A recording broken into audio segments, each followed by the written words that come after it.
Hello and welcome. आज का जो अपना टॉपिक है इंडस वैली सिविलाइजेशन।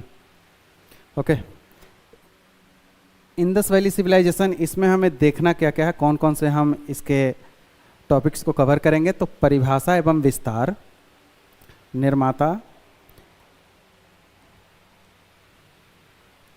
समय, प्राक, आरंभिक और परिपक्व स्थिति, सामाजिक क्षेत्र, धार्मिक क्षेत्र, आर्थिक क्षेत्र और राजनैतिक क्षेत्र, कला और अंत। सभी को एक एक करके हम देखेंगे। ठीक है, सबसे पहले इस चीज़ को समझें। देखो, इस सभ्यता के बारे में हम ऐसा कहते हैं, अनुमान लगाते हैं कि यह सभ्यता कहीं और से लोगों ने आकर बसाई, पर ऐसा नहीं है। कुछ ऐसे भी एविडेंस मिलते हैं कि प्राक हड़प्पा है। नौपाषाण कालीन पुरास्थल भी उस दौर के मिले हैं, उस क्षेत्र में हमें मिलते हैं, जैसे मेहरगढ़। ठीक है, भारत जब एक आधुनिक भारत का जब समय चल रहा था, जब हम अंग्रेजों के एक तरीके से कहें कि गुलाम वाली स्थिति में कहें, या ब्रिटिश ईस्ट इंडिया कंपनी जब यहाँ पर थी, तो कुछ विद्वान यहाँ पर आए और उन्होंने अलग अलग क्षेत्रों में रिसर्च शुरू किया। उसी में से कुछ एक और विद्वान का नाम है, जिनका नाम है कनिंघम। उन्होंने भी काफ़ी जगहों पर खोज की है। उन्होंने तो खास तौर पर ऐतिहासिक स्थलों की ही खोज की है। तो 1826 में सिंधु घाटी सभ्यता की खोज के बारे में एक नवीन झलक हमें मिलती है। जैसे हुआ क्या था कि पंजाब के साहिवाल जिला में एक गांव में टीले का अवलोकन किया था। उस व्यक्ति का नाम था चार्ल्स मैसोन। अब चार्ल्स मैसोन ने अवलोकन किया, पर उस पर कुछ प्रकाश उस तरीके से पड़ा नहीं। बाद में 1853 से 1856 में कनिंघम ने उस क्षेत्र का दौरा किया। जब उन्होंने दौरा किया तो उन्होंने कहा कि नहीं, ऐसा कुछ नहीं है, यहाँ पर कुछ पुरानी सभ्यता वगैरह ऐसे मिलने की कोई चीज़ें नहीं हैं। हाँ, मेडाइवल पीरियड के हैं, ऐतिहासिक युग के हैं, ये सब उन्होंने कहा कि बाद के चरण के हैं, प्राचीन काल के नहीं हैं। 1856 में ही विलियम ब्रेंटन को रेलवे लाइन बिछवाते समय कुछ ईंटें भी प्राप्त हुई। उन्होंने इस पर काफ़ी गहन अध्ययन भी किया, लोगों को भी बोला, परंतु कुछ ठोस कदम उठाया ना जा सका। अंत में जाकर के 1920 में दयाराम साहनी हड़प्पा तथा 1921 में रखालदास बनर्जी ने मोहनजोदारो का उत्खनन करवाया, और तब जाकर के भारतीय उपमहाद्वीप में एक नई सभ्यता सामने आई। अब ये नई सभ्यता सामने आई तो बात ये हुई कि इसका हम नाम क्या रखें, परिभाषा, यानी हम इसकी नामकरण क्या करें। तो इतिहास में, हिस्ट्री में एक कॉन्सेप्ट है, हिस्ट्री को जो है ना हम दो विंग में पढ़ते हैं, एक आर्कियोलॉजी और एक कल्चरल। तो इसमें एक नियम क्या होता है ना कि जनरली कि जिस क्षेत्र से प्राप्त हुआ है उस क्षेत्र पर नामकरण। तो सबसे पहली बार हड़प्पा में खोज हुई, इस कारण से इसे हड़प्पा सभ्यता कहा गया। समझिएगा, सभ्यता एक ही है, नाम चार हैं। हड़प्पा सभ्यता कहा गया हड़प्पा में पहली बार खोज होने के कारण। सिंधु घाटी में मिलने के कारण सिंधु सभ्यता कही गई। बड़ी बात है, हड़प्पा से खोज कर ली गई तो हड़प्पा सभ्यता, सिंधु घाटी में ज़्यादा खोज हुए शुरुआती में, तो सिंधु घाटी सभ्यता। सरस्वती नदी के किनारे बसे नगरों के कारण इसे सरस्वती सभ्यता भी कहा गया, और कांसे के प्रयोग के कारण इसे कांस्य युगीन सभ्यता भी कहा गया। और प्रथम नगरीय सभ्यता, सभ्यता एक, नाम अनेक, 5 नाम। ठीक है, ध्यान में रखना है। हड़प्पा, सिंधु घाटी सभ्यता, सरस्वती सभ्यता, कांस्य युगीन सभ्यता और प्रथम नगरीय सभ्यता। विस्तार जब हम देखते हैं तो इसका विस्तार आपको देखने को मिलेगा यहां नॉर्थ में मांडा। मांडा जो है चेनाब नदी के किनारे जम्मू में स्थित है। ठीक है, साउथ में दायमाबाद,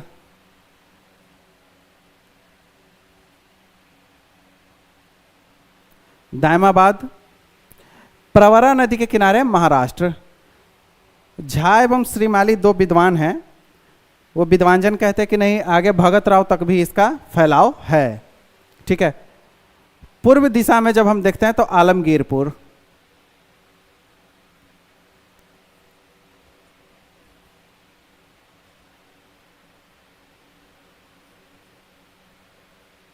आलमगीरपुर, ये जो है हिंडन नदी के किनारे उत्तर प्रदेश में, यूपी में। और पश्चिम में जब हम देखते हैं तो सुतकांगे डोर।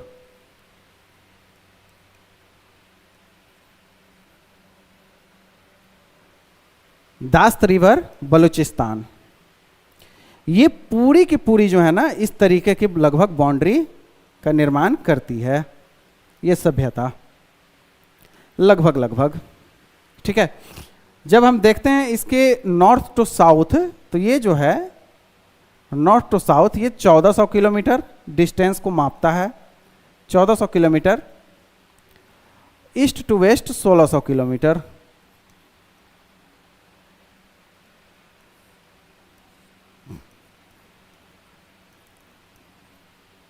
ये पूरा का पूरा विस्तार है।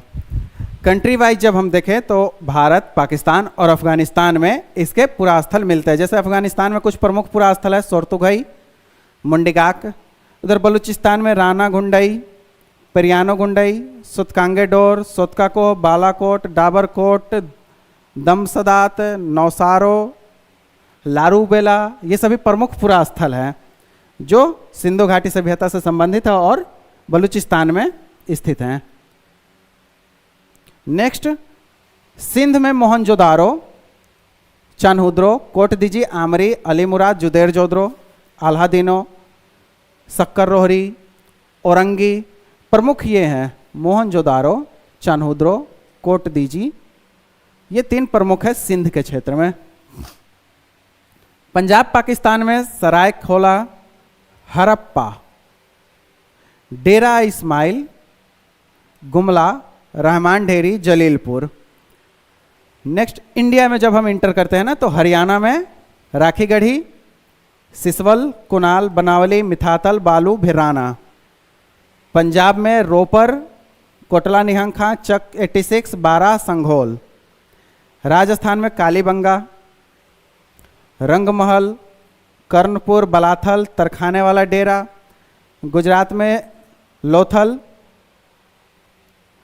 इसके बाद रोजदी, कुंतासी, नागेश्वर, प्रभास पाटन, धौलावीरा, ये महत्वपूर्ण है, सुरकोटदा, ये सभी प्रमुख पुरास्थल है जो इंडिया में स्थित है सिंधु घाटी सभ्यता के।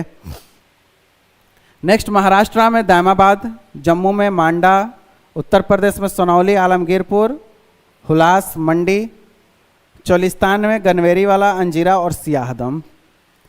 ये काफ़ी कम पुरास्थलों के नाम रखे गए हैं। जितने पुरास्थल मिले उन सब की खुदाई हुई नहीं है, एक्सकवेशन अभी तक हुआ नहीं है। ठीक है, ये आप देख सकते हैं, ये पूरा एरिया है। ठीक है, ये पूरा एरिया जो है दिखलाया गया है सिंधु घाटी सभ्यता का। ये है कोटदीजी, रोपर। ठीक है, ये पूरा का पूरा एरिया है। यहाँ है सोर्तुगई, ये सिंधु नदी जो है यहाँ। ठीक है, ये पूरा का पूरा क्षेत्र है। नेक्स्ट, आप ये देख सकते हैं हड़प्पा सभ्यता तथा पश्चिम एशिया को यहाँ पर दर्शाया गया है। तो हालांकि ये उतना ये हड़प्पा के ये जो है इस क्षेत्र को, ये वाला पूरा जो क्षेत्र है ये पूरा हड़प्पा का है। यहाँ है लोथल, सुतकांगे डोर, यहाँ है हड़प्पा। ठीक है, ये दिलमुन है जहाँ से व्यापार होता था। मेसोपोटामिया है, उर है। ठीक है, नेक्स्ट, समय क्या रखें। ये सबसे बड़ी विडंबना ये थी कि इसका समय काल हम निर्धारण कैसे करें। ठीक है, इसके समय का हम निर्धारण कैसे करें, ये बहुत बड़ी बात थी। तो अर्ली हड़प्पा काल जो है ना, लगभग 3200 से 2600। अर्ली मैच्योर हड़प्पा, जब इसकी शुरुआती मैच्योर पीरियड जब आना शुरू हुआ तो 2600 से 2500, मैच्योर पीरियड 2500 से 1900 और लेट पीरियड 1900 से 1300। ये एक नॉर्मल खाका है। एक चीज़ हमेशा ध्यान में रखेंगे, प्राचीन भारत में खास तौर पर डेट को लेकर के जो है ना ज़्यादा कंफ्यूज नहीं होना है, क्योंकि वहाँ पर थोड़े अंतर आपको नज़र आएंगे। हिस्ट्री क्या है ना कि हिस्ट्री में जितना रिसर्च होगा उतना ही ज़्यादा अंतर आपको नज़र आएगा। तो प्राचीन भारत जब आप देखोगे ना तो उसमें जब आप देखोगे एकदम, जब सिंधु घाटी सभ्यता, पूरा पाषाण काल, मध्य पाषाण, नव पाषाण, इन सभी कालों को देखोगे ना तो वहां पर आपको तिथि को लेकर के काफी ज्यादा समस्या का सामना करना पड़ता है। एक नॉर्मल तिथि बस ध्यान में रखनी है कि C14 जो मेथड है ना, ये कहता है कि 2350 से जो है 1750 ये तिथि। कार्बन 14 एक मेथड है, इसका प्रतिपादन किया था WF लिब्बी ने। WF लिब्बी एक विद्वान है, उन्होंने ही इस मेथड को बतलाया था। ठीक है, फेयर सर्विस है वो कहते हैं 2000 से 1500 BC इसका समय काल रहा है। हेरास महोदय जो हैं वो कहते हैं नहीं नहीं 6000 BC। वत्स हैं 3500 से 2700। EJ मैके 2800 से 2500 बतलाते हैं। सर जॉन मार्शल ये कहते हैं 3250 से 2750। NCERT जो लिखती है वो 2500 से 1800। अब तो नई वाली आ रही है तो उसमें हो सके कुछ चेंज हो। राधा कुमुद मुखर्जी 3250 से 2750। रोमिला थापर 2300 से 1750 और व्हीलर 2500 से 1500 ईस्वी पूर्व। ये विद्वानों का मत है।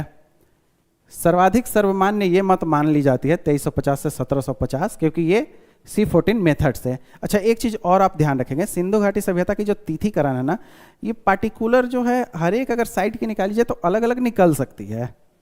तो एक नॉर्मल जो है ना एवरेज रखा जाता है। ठीक है, प्राचीन काल में खास तौर पर सभ्यता को लेकर के एक नॉर्मल, जैसे पूरा पाषाण, मध्य पाषाण, नव पाषाण, ताम्र पाषाण, ठीक है, यानी कि चालकोलिथिक काल, megalithic culture, iron culture, Sindhu घाटी सभ्यता, इन सबको लेकर के सभी पुरा स्थलों का अवलोकन करके, सभी पुरा स्थलों का अध्ययन करके एक औसतन तिथि रखी जाती है कि यहां से यहां तक ये चरण रहा होगा। जैसे आप इस स्लाइड में आप देख सकते हैं, हड़प्पा के अलग अलग चरण को यहां पर दर्शाया गया है। 7000 से 5500 वाला जो चरण है वो मेहरगढ़ वाला चरण है। 5500 से 3300 मेहरगढ़ और 3300 से 2600 अर्ली हड़प्पन पीरियड शुरू होता है। 3300 से 2800, जिसमें 3300 से 2800 में हड़प्पा का पहला चरण, 2800 से 2600 हड़प्पा का दूसरा चरण जैसे कोटदीजी, और मेहरगढ़ का 7वां चरण इसी में आता है। इसके बाद 2600 से 2450 हड़प्पा का तीसरा चरण जो नवसारों में हमें प्राप्त हुआ है एविडेंस के रूप में। 2450 से 2200 हड़प्पा 3B और 2200 से 1900 हड़प्पा 3C, तीसरा चरण में जनरली। फिर हम उसके बाद हम लेट हड़प्पन पीरियड में आते हैं 1900 से 1300। ठीक है, लेट हड़प्पन पीरियड में जब हम आते हैं तो 1300 के बाद जो है एक वेयर भी चलने लगता है। वेयर मतलब मृदभांड, मिट्टी का बर्तन, इसको हम कहते हैं पेंटेड ग्रे वेयर। और उसके बाद नॉर्दर्न ब्लैक पॉलिश्ड वेयर। ठीक है, उत्तरी काली चमकीली मृदभांड, पेंटेड ग्रे वेयर, गेरू रंग से कलर किया हुआ। अच्छा, PGW जो है ना, PGW मृदभांड को एक चीज आप ध्यान में रखेंगे, PGW को ये लौह कालीन भी कहा जाता है और दूसरा जो है ना इसे महाभारत कालीन भी कहा जाता है। ठीक है, महाभारत काल से संबंधित भी कहा जाता है PGW मृदभांड को। ऐसा क्यों? क्योंकि महाभारत कालीन कुछ प्रमुख पुरास्थल है, जैसे हस्तिनापुर है, इंद्रप्रस्थ है, इन सभी जगहों से PGW की प्राप्ति होती है, इसलिए कहा जाता है कि यह महाभारत कालीन थी। और आयरन एज भी वहां से मिलता है, आयरन कल्चर का भी वहां पर एविडेंस मिलता है, इसलिए कहते हैं लौह कालीन। ठीक है, तो कहा जाता है कि ये तीनों कल्चर लगभग लगभग एक समान एक ही साथ चल रही थी। ठीक है, नेक्स्ट, निर्माता कौन थे? ये एक बड़ा प्रमुख सवाल हो जाता है, निर्माता आखिर इसके कौन थे? तो व्हीलर जो है ना, सर मोर्टिमर व्हीलर, ये कहते हैं इनके निर्माता द्रविड़ थे। द्रविड़ थे इनके निर्माता। गुहा महोदय जो है वो कहते हैं मंगोल, आग्नेय और अल्पाइन से संबंधित लोग थे। गॉर्डन महोदय जो है वो कहते हैं सुमेरियन थे। और राम प्रसाद चंद्र जो हैं वो कहते हैं कि ये बिजनेस क्लास के लोग थे और इन्होंने ही सभ्यता का निर्माण किया। ठीक है, पर यहां एक सवाल उठता है, सभ्यता का निर्माण इन्होंने किया तो हमें बैक में मेहरगढ़ से और हड़प्पा के प्राक चरण से जो रावी फेज कहलाता है वहां से एविडेंस कैसे मिल रहे हैं, है ना? तो इस चीज को लेकर के काफ़ी ज़्यादा विवाद छिड़ा हुआ है और अभी तक ये मामला जो है पूरी तरीके से सुलझा नहीं है कि कल्चर के निर्माता कौन थे। कुछ विद्वान कहते हैं कि यहीं के लोग होंगे, कुछ लोग कहते हैं कि नहीं, बाहर के लोग थे। जैसे व्हीलर, कौसाम्बी और गॉर्डन महोदय जो हैं वो कहते हैं कि मेसोपोटामिया की सभ्यता से इसका उद्भव हुआ होगा। लेकिन इंडिया में एक सोथी नामक स्थल है और ऑलचिन और अमलानंद घोष महोदय जो हैं वो कहते हैं कि सोथी कल्चर से ही सिंधु घाटी सभ्यता का उद्भव हुआ है। लक्ष्मण स्वरूप पुष्कल जो है वो कहते हैं कि ये लोग आर्य थे, कि ये लोग जो थे आर्य थे। और फेयर सर्विस जो है वो कहते हैं ईरान बलूच के लोग होंगे। अलग अलग विद्वानों ने अलग अलग मत दिए हैं। ठीक है, कुछ पुरा स्थल है जैसे कोटदीजी। कोटदीजी फजल अहमद खान एफ.ए. खान 1955 में खोजते हैं। एक्सकवेशन 1955 से 58 तक होता है। यहाँ कुल 16 लेयर मिले हैं। अच्छा, यहाँ से जो है ना हमें टेराकोटा केक और रक्षा प्राचीर दीवार भी हमें प्राप्त होती है। ठीक है, हड़प्पा में तो चूंकि पहले से काफ़ी ज़्यादा लंबे समय से कार्य हुआ था, हालांकि सर मोर्टिमर व्हीलर का प्रमुख कार्य है यहाँ। यहाँ से सोने के मन के कान से उपकरण और भी ढेर सारी चीज़ें मिली। अभी आगे हम उन सभी को देखेंगे। ठीक है, ये आप देख सकते हैं, आपको ये फिगर दिखाई दे रहा होगा। ये भंडार घर है, पश्चिमी चबूतरा और प्रवेश द्वार। ठीक है, आप ये देख सकते हैं। कालीबंगा, ये सरस्वती नदी के किनारे है। यहां से जो ईंटें प्राप्त हुई हैं वो 3:1 के रेशियो में है और सबसे मानक ईंटें इसे ही कहा जाता है सिंधु घाटी सभ्यता का। अधिकांश जगहों पर ऐसे ईंटें प्राप्त हुए हैं। अच्छा, जूते हुए खेत के भी प्रमाण यहां से मिले हैं, ये भी ध्यान में रखना है। कालीबंगा, कालीबंगा क्यों कहते हैं इसको? तो कालीबंगा का अर्थ होता है काले रंग की चूड़ी।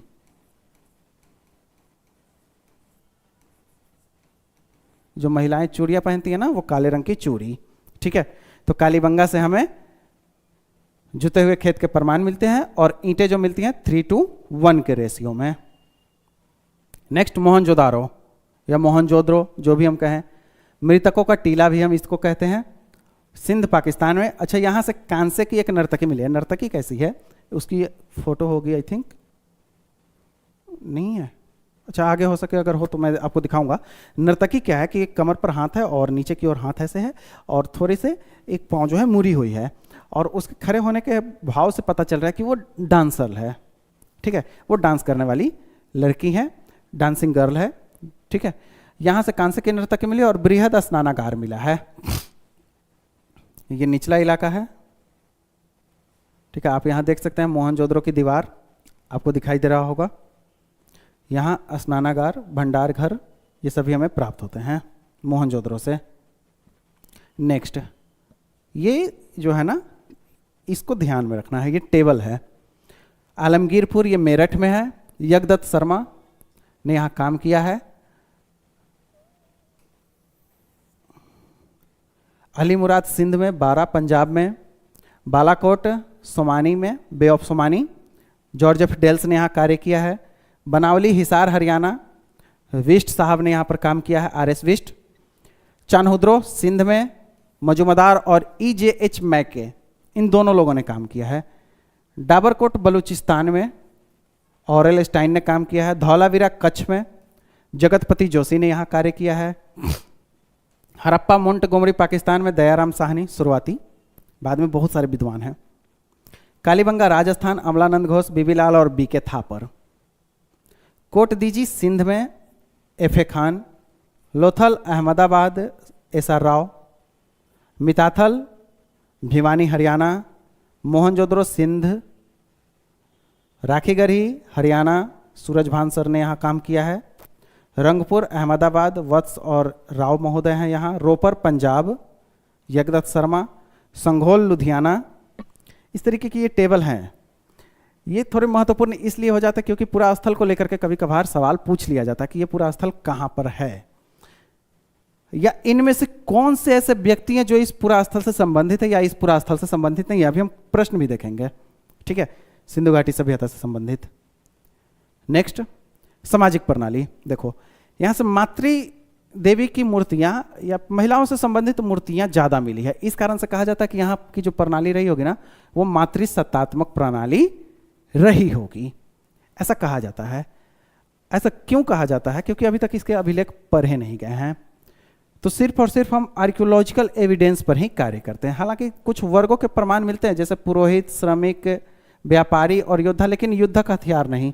कहा जाता है योद्धा वर्ग यहाँ रहे होंगे, लेकिन युद्धक हथियार के प्रमाण नहीं मिलते। भोजन शाकाहारी, मांसाहारी, ये सभी प्रयोग करते थे ये लोग, ठीक है। वस्त्र उसी तरीके से सूती और ऊनी दोनों प्रकार के वस्त्र। अच्छा, सूती जो होता है, कपास का सबसे पहला खेती जो है ना, वो भी भारतीय उपमहाद्वीप में की गई है। और यहाँ यूनानी जो है इसे सिंडोन कहते थे या सिंडोम, ठीक है। तो ये ध्यान में रखना है। मोहनजोदड़ो से चांदी का एक डब्बा मिला है जिसमें लाल कपड़ा रखा हुआ है, और लाल कपड़े का हमें प्रमाण मिलता है। कहां से? मोहनजोदड़ो से, ठीक है। Next, ornaments. महिलाएं हैं, पहनने की कुछ तो चीजें होनी चाहिए ना, तो gold, copper, silver, bronze, stone, मिट्टी, इन सभी के प्रयोग करके ऑर्नामेंट्स बनाए गए हैं। खासतौर पर हार, बाजूबंद, बालपीन, अंगूठी, चूड़ियाँ, ये सभी मिले। हड़प्पा से 6 लड़ी वाले जो है हमें सोने की, हमें 6 लड़ी वाली हार भी मिलती है। आप देख सकते हैं ऑर्नामेंट्स यहाँ, ये सभी ऑर्नामेंट्स हैं, ठीक है, आभूषण। ये ध्यान में रखना है। अच्छा, एक चीज और है, काजल का डब्बा, सफेद पाउडर, चानहोदरों से लिपस्टिक, ये सभी भी प्राप्त होते हैं हमें। पाउडर है, लिपस्टिक है, काजल है, ये सभी भी हमें मिले हैं, ठीक है। चानहोदरों से हमें लिपस्टिक का प्रमाण मिलता है। एक और है कि यहाँ के लोग सावधान का प्रयोग किस प्रकार करते थे। तो देखो, सावधान का प्रयोग जो होता था ना, 3 तरीके से होता था। पूर्ण, आंशिक और दाह संस्कार, 3। पूर्ण क्या है कि व्यक्ति को पूर्ण रूपेण जमीन में दफना दो मृत्यु के पश्चात। दाह संस्कार क्या है कि मृत्यु के पश्चात अग्नि में आग से जला देना। आज भी समाज इन दोनों को अपनाकर चल रहा। एक आंशिक है, इसे लेकर के थोड़ा कंफ्यूजन हो सकता है। देखो, आंशिक क्या होता है ना, ऐसी हो सकती है मान्यताएं रही हो कि इंसान जो है जीते जी तो सबके काम आता ही है, मरने के बाद भी किसी के काम आए। तो होता क्या था कि अगर किसी व्यक्ति की मृत्यु हो गई तो उसे एक ऊंचे टीले पर, पर्वत पठार पर ले जाकर के रख देते थे लोग। चील, कौवे, जो भी हैं मांस खाने वाले, वो सभी नोच नोच करके उसे खा लेंगे। तो कुछ टाइम के बाद उनकी हड्डियों को, अस्थियों को बटोर करके और फिर दफना देते थे कलश में रख करके। उसे हम आंशिक समाधान कहते हैं। आज जो है पारसी समुदाय इस विधि का प्रयोग करता है। महाराष्ट्र में एक जगह है वॉल ऑफ साइलेंस, ठीक है। तो high court, sorry supreme court ने जो है अब उस पर रोक लगा दिया है कि नहीं, अब जो है आप इस तरीके से नहीं कर सकते, ये अमानवीयता है एक तरीके से देखे तो, कि आपके फैमिली के लोग मरे और उसे नोच नोच करके चील का खाए। तो अब क्या होता है कि मरने के बाद 2-3 घंटे तक वहाँ छोड़ देते हैं वॉल ऑफ साइलेंस में, और फिर जो है अंतिम क्रियाक्रम करते हैं। तो ये आंशिक समाधान।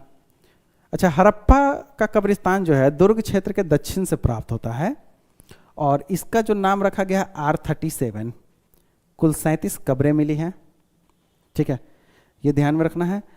R37 कब्रिस्तान कहाँ से? तो हड़प्पा से, ओके। एक और चीज यहां ध्यान में रखना है कि लकड़ी के ताबूत में, लकड़ी के ताबूत में लाश को दफनाए जाने का प्रमाण कहां से मिलता है सिंधु घाटी सभ्यता में? तो हड़प्पा से। अच्छा, ऐसी परंपरा सुमेरियन सभ्यता में प्रचलित थी, ठीक है, तो ये भी ध्यान में रखना है। लोथन का कब्रिस्तान जो है ना, यहां से कुल 20 कब्रें मिली हैं, और यहां से युगल समाधान। 2 चीजें अब ध्यान में रखनी है, लकड़ी का ताबूत,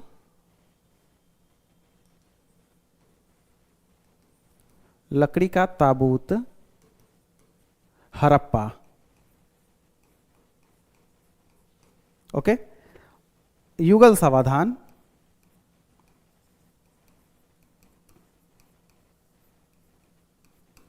लोथल, ठीक है।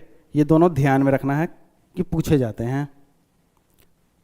मैंने आपको ये दिखा दिया था, नेक्स्ट, इकोनॉमिकल आर्थिक स्थिति यहाँ की कैसी थी? तो देखो, एग्रीकल्चर में राइस, व्हीट, बनाना, पी और भी ढेर सारी चीज़ों का उत्पादन ये करते थे, खेतीबाड़ी होती थी यहाँ। सिंधुवासी रबी फसल अक्टूबर नवंबर से लेकर के मार्च अप्रैल वाली, उससे परिचित थे, ठीक है। कालीबंगा से जूते खेत के प्रमाण तो मिले ही हैं हमें, और एक खेत में 2 फसल आज भी हम यूज करते हैं। तरीका थोड़ा अलग हो गया है। तरीका क्या अलग हो गया है ना, आज भी आप देखोगे गांव में तो आलू बोएंगे और उसके बगल में जो है ना कुछ दूसरे जैसे मूली वगैरह बो देते हैं, या फिर आप देखोगे कि गेहूं के साथ जो है ना सरसों भी छींट देते हैं। अपने बिहार में ये प्रचलित है, ठीक है। तो ये चीज़ें हमें यहाँ मिलती है। कपास, जिसको सिंडौन कहा जाता है, प्रथम उत्पादक भी सिंधु घाटी सभ्यता वाले ही रहे हैं। सुअर, भैंस, गधा, बकरी, बकरा, कुत्ता, हाथी, इन सभी जानवरों से ये परिचित थे। घोड़े से परिचित थे या नहीं, इस पर सवाल अभी भी बना हुआ है कि ये लोग घोड़े से परिचित भी थे या नहीं थे, ठीक है। इसके बाद बिजनेस इंटरनल और एक्सटर्नल दोनों थी।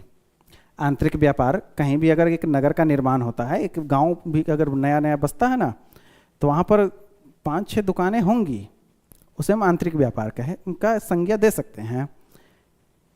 बाहरी व्यापार या बाह्य व्यापार जो हम कहते हैं एक्सटर्नल, दूर जा करके, है ना। अभी हम देखेंगे उसको। माप तौल अगर हम देखें तो 16 के गुणक में थे, यानी कि 16, 32, 64, ये 16 के गुणक में रहे हैं माप तौल। बाट जिसको हम कहते हैं, आप यहाँ देख सकते हैं, ये सब धौलावीरा से हमें मिला है। बाट कहाँ से मिला है? तो धौलावीरा। कुछ व्यापारिक केंद्र रही है, जैसे भगत राव, ये कीम नदी गुजरात, मगहम नर्मदा तट, प्रभास पाटन हिरण्य, लोथल भोगवा और साबरमती के संगम पर, सुतकांगेडोर दास्त नदी के किनारे, सुतका को सादी कौर के मुहाने, ये सभी प्रमुख व्यापारिक केंद्र हैं। ओके, नेक्स्ट, सोना जो है ये कोलार, फारस, अफगानिस्तान से प्राप्त होता था। कोलार, फारस और अफगानिस्तान, ये वही कोलार है जिस पर एक काफ़ी प्रसिद्ध मूवी आई थी, और उसमें जो है आई थिंक यस नाम है ना हीरो का, KGF, कोलार गोल्डफील्ड, तो ये वही कोलार है। ओके, तो इसको ध्यान में रखिएगा। चांदी अफगानिस्तान, ईरान, मद्रास से, तांबा खेतरी से, टीन अफगानिस्तान और ईरान से, सीसा राजस्थान, अफगानिस्तान, ईरान, गोमेद सौराष्ट्र, ये पूछा जाता है, फिरोजा ईरान, लाजवर्द मेसोपोटामिया, बदखसा, ये बदखसा ध्यान में रखिएगा। शिलाजीत हिमालय क्षेत्र से, स्टेटाइट ईरान से, सेलखरी राजस्थान, गुजरात, बलूचिस्तान, हरितमणि दक्षिण भारत, नील रत्न बदखसा। कहाँ कहाँ से कौन कौन सी चीज़ें हमें रॉ मटेरियल में प्राप्त हो रही है, ये उसका डाटा है, ठीक है। टेबल आप ये देख सकते हैं। हड़प्पा के स्थान, लंबी दूरी के व्यापार मार्ग, ये रहा हड़प्पा अपना, ये रहा कालीबंगा, ये आप रास्ते को देखें, ये चनहुद्रो है, ये है लोथल, ये तो बंदरगाह था। और इस तरीके से हम यहाँ फारस की खाड़ी में इंटर करते हैं। ओके, दूसरा आप यहाँ देख सकते हैं मुंडीगाक, हेरात होते हुए, इधर से हड़प्पा से होते हुए सोर्तुगई, और इस तरीके से निपुर, बगदाद में निपुर, केस, निपुर, ठीक है। इस तरीके से ये पूरा का पूरा मार्ग है, ये पूरा मार्ग है। अब आप इससे अंदाजा लगा सकते हैं कि यह सभ्यता कितनी रिच रही होगी। फारस की खाड़ी तक ये जा रहे हैं व्यापार करने को। यहां बगदाद, निपुर, फारस की खाड़ी ऊपर बगदाद और निपुर, किस, इन सभी जगहों तक जा रहे हैं व्यापार करने। तो आप इससे अंदाजा लगाओ कि ये सभ्यता कितनी रिच रही होगी और कितनी उच्च क्लास की रही है ना। तो ये ध्यान रखना है।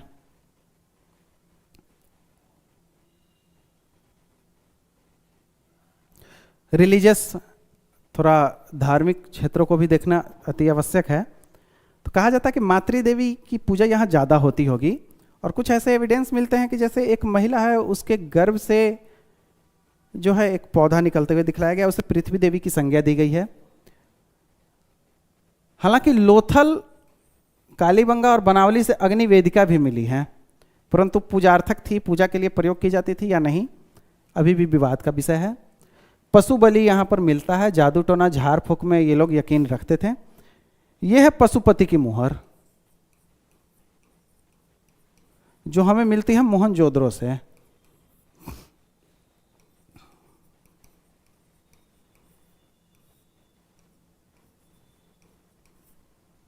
पशुपति की मुहर हमें मिलती है मोहनजोदड़ो से।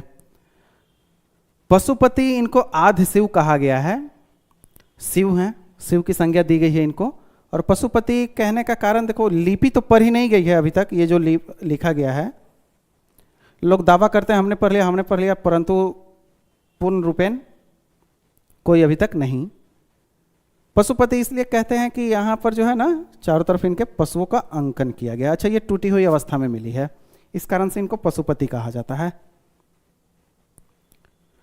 मदर गॉडेस, पृथ्वी, वृक्ष, एनिमल, फायर, सन, पशुपति, रिवर और लिंग पूजन, लिंग तथा योनि पूजन यहाँ पर होती थी। इनकी पूजा आज भी हमारे समाज में है। जो सिंधु घाटी सभ्यता में हो रही थी, वही चीजें, वही पूजा की चीजें, वही पूजा की प्रथा आज भी हमारे समाज में है।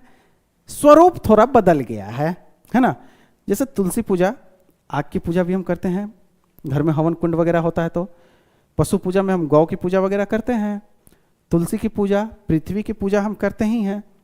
मदर गॉडेस, देवी दुर्गा, शक्ति, काली, सरस्वती, लक्ष्मी, है ना, उमा, इन सभी की पूजा करते हैं।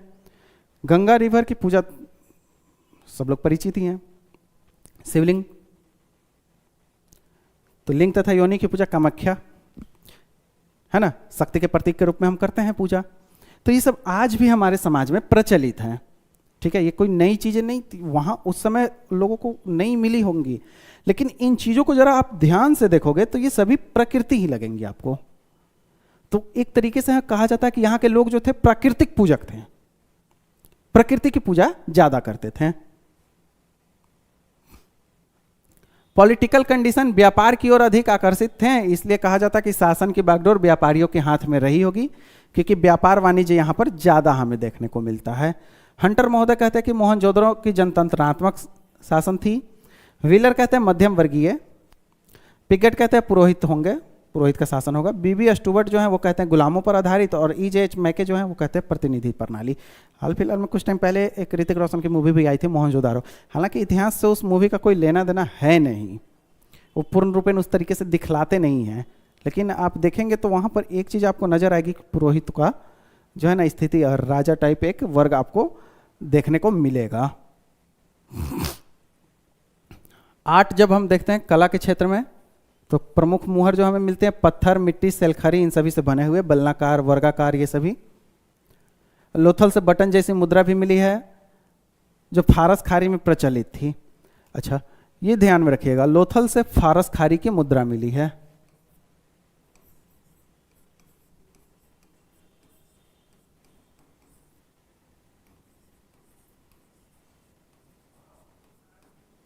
लोथल से फारस खाड़ी की मुद्रा मिली है। ठीक है, ये जो आप देख रहे हैं ये साइन बोर्ड है जो धौलावीरा से प्राप्त हुआ है। ये साइन बोर्ड हमें धौलावीरा से प्राप्त होता है। अब क्या लिखा है ये हम भी नहीं पढ़ सकते, आप भी नहीं पढ़ सकते। कुछ विद्वान है जैसे आस्को पारपोला, सेमी पारपोला, ID महादेवन, ये लोग ही दावा करते हैं कि हमने पढ़ लिया है। पूर्ण रूपेण लोग एक्सेप्ट नहीं कर पा रहे हैं इस चीज को। तो धौलावीरा से, तो अगर कभी प्रश्न पूछा जाए कि साइन बोर्ड कहाँ से मिला है सिंधु घाटी सभ्यता में, तो धौलावीरा से। धौलावीरा का अर्थ होता है सफेद कुआं। Dancing girl Mohenjodaro, 10.8 centimetre height है इसकी, और 1926 में एक घर से, मोहनजोदारो में एक घर से हमें प्राप्त हुआ था। हमें नहीं, मतलब जो खोज करते थे उन्हें। ये डांसिंग गर्ल आप देख सकते हैं, एक हाथ कमर पर और एक हाथ पांव पर। नेक्स्ट, बर्तन आप देख सकते हैं, मृदभांड। देखिए कितनी उच्च क्वालिटी की चित्रकारी भी की गई है इस पे। ठीक है। इंस्क्रिप्शन, यहाँ के लेख को हम बुस्ट्रोफेंडोम, भाव चित्रात्मक या चित्राक्षर, ये तीनों कहते हैं। सबसे पहले 1853 में खोजा गया था और 1923 तक कही जाती है कि पूरी तरीके से मिल गई थी। तो भाव चित्रात्मक है। दूसरा क्या है ना कि इसको लिखने का तरीका क्या था, एक बार इधर से आ गए तो दूसरी लाइन इस तरफ से, right to left, left to right, right to left, left to right, ये पैटर्न चलेगा। ओके, तो बुस्ट्रोफेंडोम लिपि रही है, आप ये देख सकते हैं क्या लिखा है, समझें, समझने की चीज़ है, समझ सकते नहीं हैं हम। एक चीज़ आप ध्यान रखेंगे कि जब भी आप यहाँ के मोहरों को देखेंगे ना तो अधिकांश पर आपको पशुओं का अंकन देखने को मिलेगा। अच्छा, एक श्रृंगी पशु जिसे हम यूनिकॉर्न आज के समय में कहते हैं, एक यहाँ से सिंग निकला होगा, ये अज्ञात पशु है, खोज आज तक नहीं हुई है इस पशु की, लेकिन फिर भी इनके मोहरों पर हमें ये देखने को मिल जाते हैं। ओके,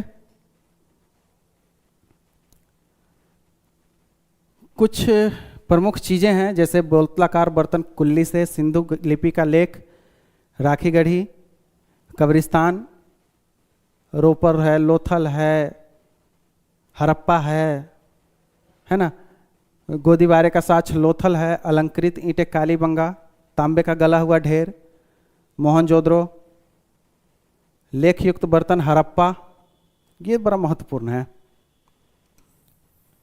2 सिंग वाला बैल चित्रित मुद्रा, द्विमुख देवता की मूर्ति मोहनजोदड़ो से, पुरुष मुखौटा, सिंग बना हुआ सिंगदार पुरुष मुखौटा मोहनजोदड़ो और हरप्पा। तांबे के कलश में पीतल की बकरी रखी गई है मोहनजोदड़ो से। तांबे का कुबरदाल बेल, पीतल की नर्तकी, कांसे की नर्तकी, पीतल की नर्तकी, कांसे की नर्तकी, ये दोनों भी मोहनजोदड़ो से मिली है। ठीक है।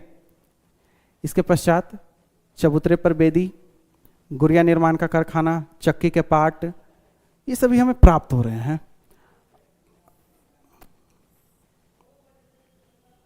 आप देख सकते हैं हाथी का कपाल, तांबे के 5 कटार, सीप की स्केल, ये सभी मोहनजोदड़ो से। लिपस्टिक और दवात चनहुद्रो से। काजल की बोतल और शिलाजीत मोहनजोदड़ो से। सूती वस्त्र की छाप कालीबंगा। तांबे का दर्पण, कब्र में 200 तो हमें लोथल से मिलता है। पात्र में जला हुआ कपाल, ये चनहुद्रो से मिलता है।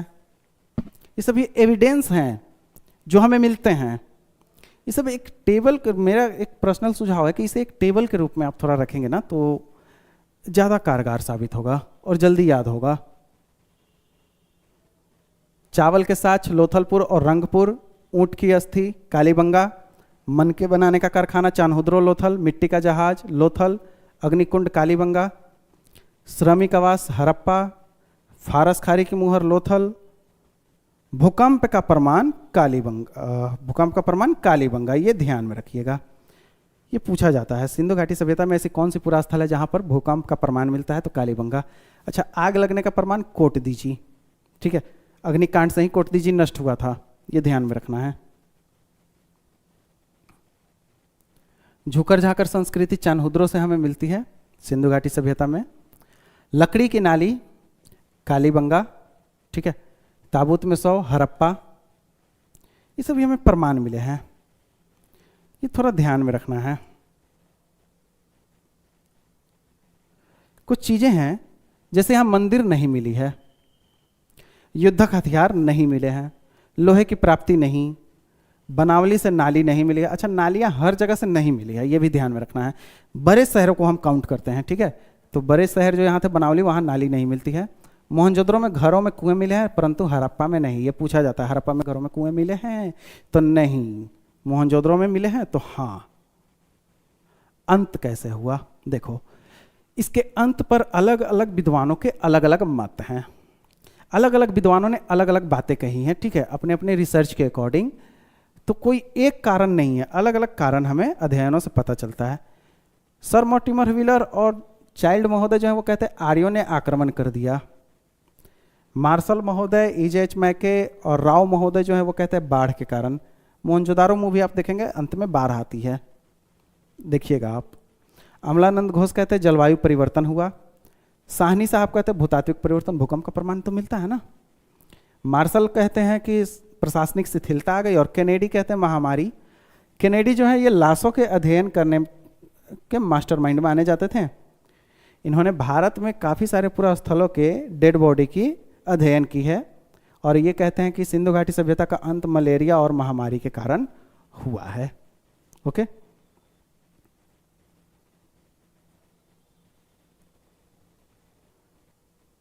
बाकी इसके कल्चर वाले टॉपिक को हमने नहीं देखा है पूरी तरीके से। निम्नलिखित में से कौन सा हड़प्पा का एक बंदरगाह है? लोथल। 53 और 55 बीपीएससी में ये पूछा गया है 2011 में। नेक्स्ट, कौन सा हड़प्पा कालीन स्थल गुजरात में है? 67 बीपीएससी। ओके, हड़प्पा कालीन पुरा स्थल गुजरात में है। लोथल, डाबरकोट, कालीबंगा, राखीगढ़ी। ठीक है,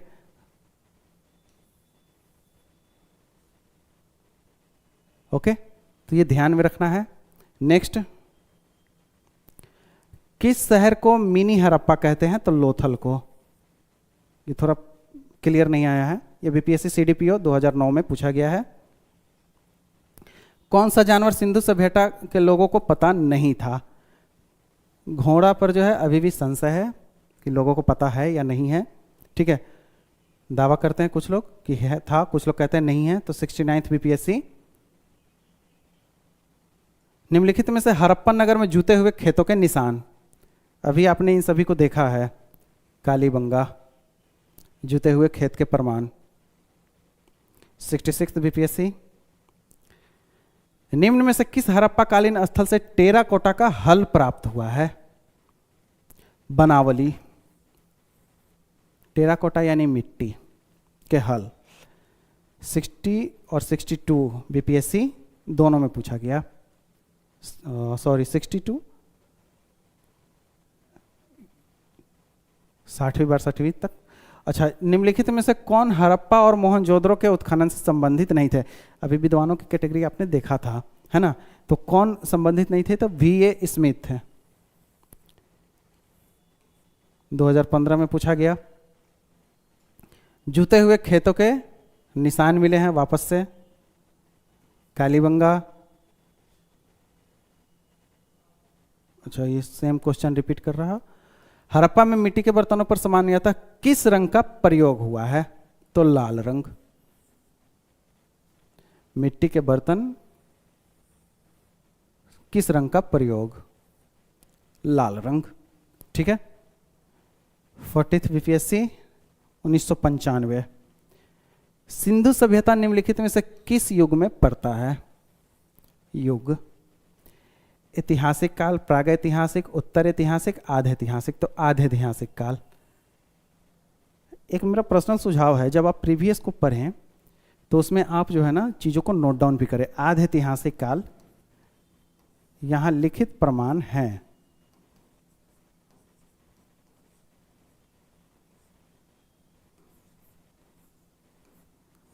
पढ़ा नहीं गया, इसे हम आधे ऐतिहासिक काल कहते हैं। प्रागैतिहासिक काल लिखित प्रमाण नहीं है, सिर्फ पुरातात्विक एविडेंस है प्रागैतिहासिक काल में। ठीक है, बाकी उसके बाद ऐतिहासिक काल तो आ जाता है। ओके, एक और, सिंधु घाटी सभ्यता का सबसे महत्वपूर्ण विशेषता क्या है? अच्छा, ये थोड़ा महत्वपूर्ण है। पूजा स्थल यहां नहीं मिली है, अभी हमने देखा था पूजार्थक चीजें मिलती है, पूजा स्थल नहीं मिलता। कला और वास्तुकला के प्रमाण हमें मिलते हैं। पक्की ईंटों से बनी इमारत भी हमें मिलती है, यानी कि ई आंसर होगा। उपयुक्त में से कोई नहीं, एक से अधिक। 63 बीपीएससी 2017।